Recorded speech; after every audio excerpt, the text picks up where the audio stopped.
नमस्कार विद्यार्थियों, हमारी ऑनलाइन क्लासेज में आपका एक बार फिर से स्वागत है। हम पढ़ रहे थे चैप्टर नंबर 17 सांख्यिकी, जो बोर्ड परीक्षा के लिए मोस्ट इंपोर्टेंट है। 6 नंबर का क्वेश्चन आता है। हमने कल पढ़ा था सबसे पहले माध्य, और सबसे पहले हमने बात की थी आंकड़ों की। एक बार पुनः दोहरा देते हैं। आंकड़े, संख्याओं को एकत्रित करना आंकड़े कहलाता है। आंकड़े दो प्रकार के होते हैं। एक नंबर पे बताया था प्राथमिक आंकड़े।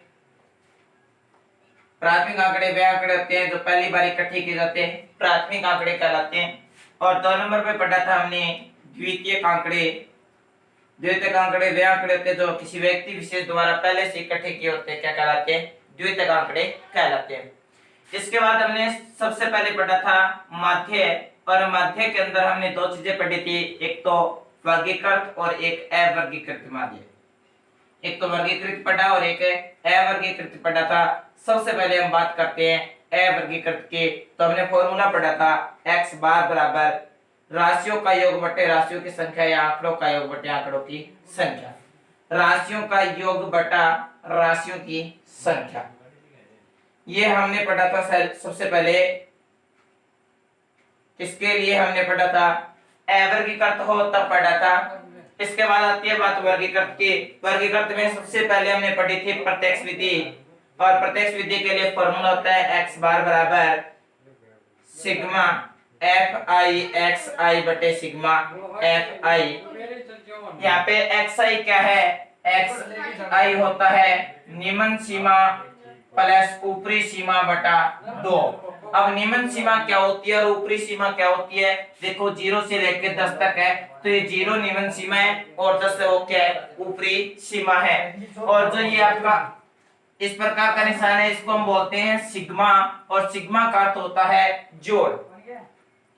प्रत्यक्ष विधि के बाद हमने 2 नंबर विधि पढ़ी थी कल्पित विधि। कल्पित विधि क्या होती है?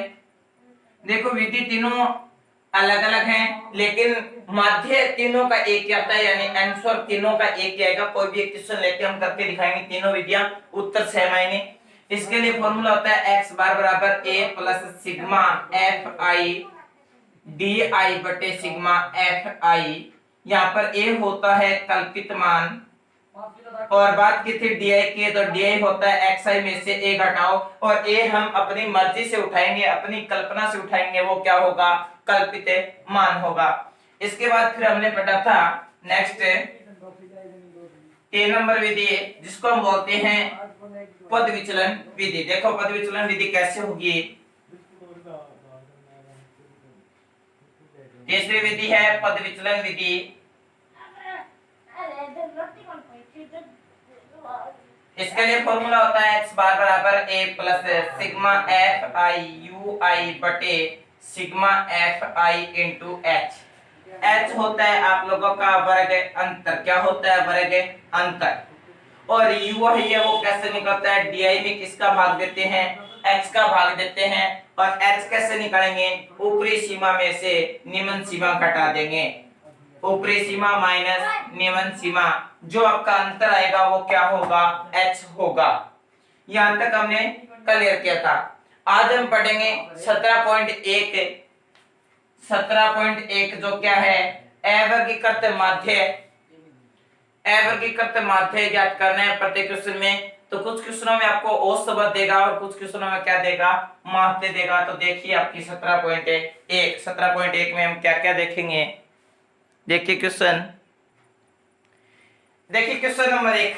यदि एक कक्षा में गणित विषय में 10 छात्रों के प्राप्तांक 52, 75, 40, 70, 43, 65, 35, 48 और 52 हो, तो समांतर माध्य ज्ञात कीजिए। आप लोगों को पहला क्वेश्चन, दूसरा क्वेश्चन और चौथा क्वेश्चन सेम है। कैसे करना है? देखो सबसे पहले आप लोगों को क्या क्या दे रखे हैं? प्राप्तांक दे रखे हैं। सबसे पहले समांतर माध्य का फॉर्मूला क्या होता है वो याद करो। समांतर माध्य, और माध्य का प्रतीक होता है x बार।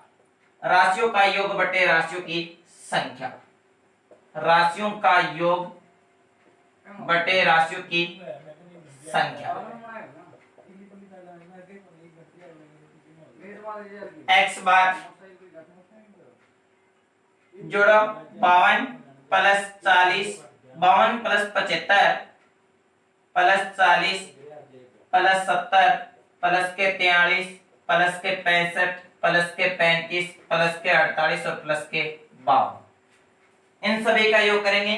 राशियों की संख्या कितनी है? 1 2 3 4 5 6 7 8 9 और एक और है हमारे पास जो कितनी है वो संख्या 52 तक हो गई। तो हमारी संख्या है कुल है 10 75 40 70 43 से 40 एक 40 और है यहाँ पे, वो हमने लिखा नहीं, चलो लास्ट में लिख देता हूँ मैं 40। ठीक है, यहाँ पर है। तो ये हो गया हमारे पास 40। कितनी होगी संख्या? 10 होगी। अब देखो इन सभी को जोड़ोगे तो आपके पास जोड़ कितना आएगा? 520 और बटे 10। अब देखो 0 से 0 कट गया, कितना है माध्य?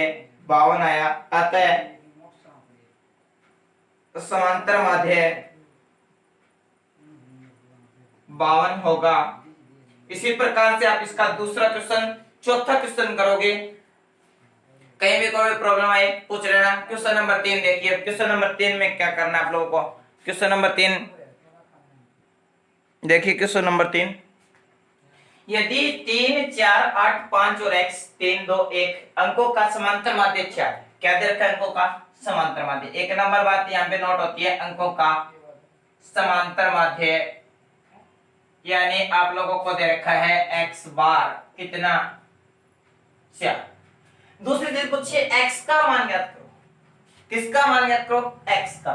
x बार बराबर होता है राशियों का योग बटे राशियों की संख्या। राशियों का योग बटे राशियों की संख्या।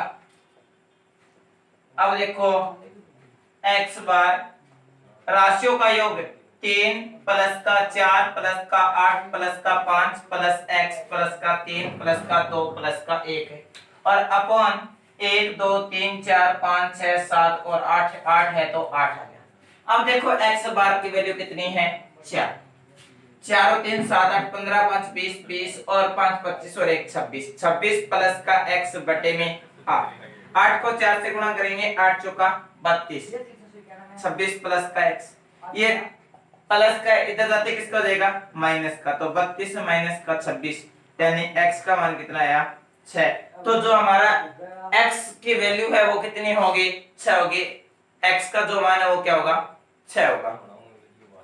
क्वेश्चन नंबर 5 की बात आ रही है। 5 नंबर क्वेश्चन में देखो इस प्रकार से आपको एक सारणी बना के दी हुई है, और इस सारणी में सबसे पहले ऊपर दे रखा है अनुक्रमांक और नीचे दे रखा है प्राप्तांक। आप लोगों को टोटल प्राप्तांक जोड़ने हैं और जितने भी प्राप्तांक है उसका भाग देना है, यानी राशियों का योग बटे राशियों की संख्या वही लगेगा।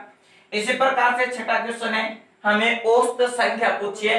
मैंने पहले ही बोला था औसत या माध्य एक ही चीज होती है, इसे हम औसत भी बोलते हैं और माध्य भी कहते हैं। औसत या माध्य यानी आंकड़ों का योग बटे आंकड़ों की संख्या या राशियों का योग बटे राशियों की संख्या। तो हमें औसतन पुस्तक निकालनी है, पुस्तकों की संख्या पूछी है, तो सभी संख्याओं को जोड़ करके जितनी राशियां हैं उनका क्या दे दोगे? भाग दे दोगे। इस प्रकार से आपके 6 क्वेश्चन कंप्लीट हो जाएंगे। नेक्स्ट वीडियो में हम लेके आएंगे बाकी के बचे हुए क्वेश्चन। तो आप आगे के क्वेश्चनों में कोशिश करोगे, नहीं आता पूछोगे। और क्वेश्चन नंबर 6, चैप्टर नंबर 6 और 7 त्रिकोणमिति हमने जो की है उसके जितने भी होमवर्क हुआ है एग्जाम्पल सहित वो कल आप डालोगे कि एग्जाम्पल सहित हमने इतना कर लिया। धन्यवाद।